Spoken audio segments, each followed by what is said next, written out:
we saw this at the heart of our brand, at the heart of taking the company to the next level. And in terms of the case studies we talked about, the End Women Iraq, the Rumah Pulsar program of retail sales agents in Indonesia, we've got very clear economic benefits and KPIs around those programs. So I would encourage you not to think about this as CSR. This is not CSR. This is about driving something that's at the heart of your brand, your company's vision, and your ability to make and increase the revenues from your customers. Great, thanks. Could you just elaborate a bit on how you measure those benefits? So clearly the way we measure those benefits are in terms of the productivities of the individual programs. So in terms of the Asia Cell case study, it was about numbers of customers and the increase in customers and the value from those customers. In the retail sales agents, it's in the case of the distribution reach, how we've expanded that, and the actual sales efficiency of that particular channel. And of course there are the ancillary targets, such as PR benefits, but they are very much secondary to the financial measures. Okay. I mean, do you think, and you talked about how it's linked to the Ooredoo brand, so do you think, could it be, is it specific to Ooredoo, or are these transferable to other operators, other businesses?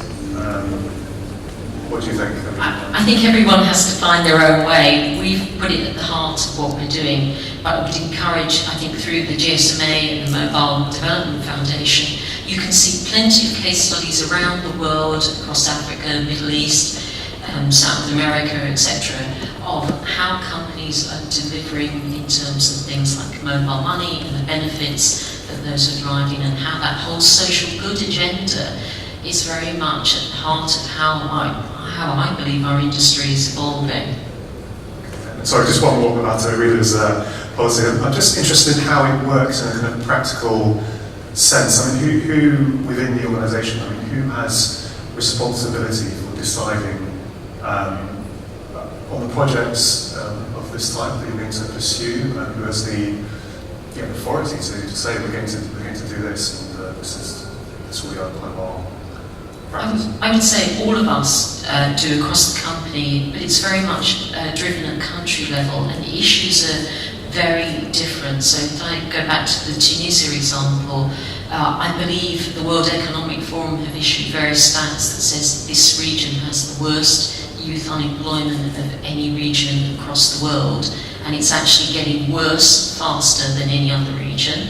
And if you look across this region, Tunisia is one of the worst countries in terms of youth unemployment. So clearly for the Tunisiana team, having a program which is about helping people get access to information that helps them become more educated to get into the youth employment is at the heart of how they want to drive their brand in that country.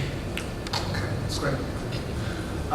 Sheikha, we spoke a little before the session, and I should say my aim in asking this question is not to embarrass anyone in the room, but I just wondered if you could share with everyone, you were talking about your experiences of trying to work with some of the telcos in Saudi Arabia, and I think it's fair to say that it was not entirely productive.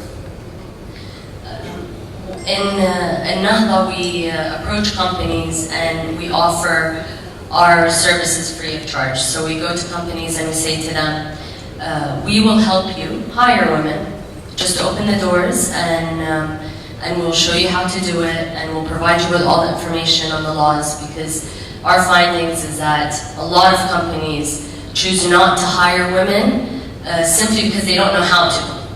And they fear that hiring women means that they'll need to change their workplace, that things will change for them, so they don't want to tackle it. We've tried with a few telecom companies, we've approached them. However, it seems, from our experiences, we don't get the calls back, and they do not seem receptive to tackling this issue from our point of view.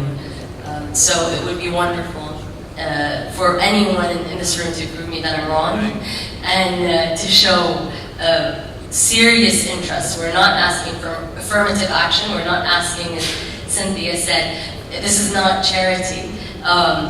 It's an economic benefit. And the companies that have actually taken the first step to hire women have seen tremendous success in doing it. You add a different element to the workforce, and you add a lot of people that want to prove themselves. So they're very competitive, and talking in general terms, and they're quick to learn. So please take this opportunity and let's try and get more doors open. So some people take you up on that. So in an ideal world, I mean, what would you, how could mobile or telecom companies help you, do you think, in terms of furthering your objectives as Al-Nahda? What would you look for? Well, we would always like, from any industry that wants to begin hiring women in excess in big numbers, is to start drawing up a plan, not to do it ad hoc and then say, why didn't it work? So it would be wonderful for mobile operators to say, okay, our plan in the next 2 years is to get women in the workforce and to get them in these areas. And then our role would be to train these women so that they're prepared and they can add value. So their cost on you is less than bringing someone who knows nothing. We know that the education does not provide them with the necessary skills, especially because our universities are lacking in technology and the most updated information. So we would like to work with these operators and draw up a plan and have women prepared to take on these roles. Thanks. Cynthia,